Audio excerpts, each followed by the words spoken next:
नमस्कार मित्रांनो, बाप्पाला नैवेद्यासाठी मी केले होते काजू मोदक। सर्वात आधी काजूचे तुकडे करून घेतले आहेत आणि मिक्सरला बारीक करून मग ते चाळून घेतले आहेत। नंतर एक नॉनस्टिकी कढई गॅसवर ठेवल्या। कढई थोडी गरम झाल्यावर त्यामध्ये साखर टाकली आणि मग अर्धा पेला दूध टाकलं आहे।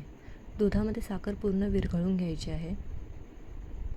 दुधाला उकळी आल्यावर बारीक केलेला काजूची पावडर टाकून काजू पावडर दुधामध्ये व्यवस्थित मिक्स करून घेतली आहे।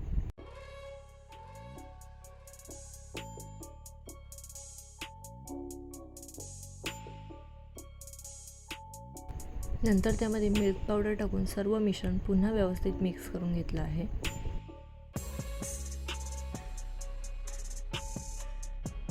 मिश्रण थोडं जाडसर झाल्यावर गॅस बंद करून घ्यायचा आहे। 5 मिनिट थंड झाल्यानंतर मिश्रण मळायला घेतलं। पीठ मळण्यासाठी बटर पेपरची गरज होती, पण मी अचानक प्लॅन केला काजू मोदक बनवण्याचा, त्यामुळे आत्ता आपल्याकडे बटर पेपर अवेलेबल नाही आहे आणि परातीला पीठ चिकटत होतं, त्यामुळे मी हातावरच मळलं आहे। आणि आता पीठ मोल्डमध्ये आपण दोन्ही साईडला आधी भरून घेतलेलं आहे, कारण मोल्डला पिन लावून मागच्या साईडने पीठ भरायचं असेल तर शेप व्यवस्थित येत नाही।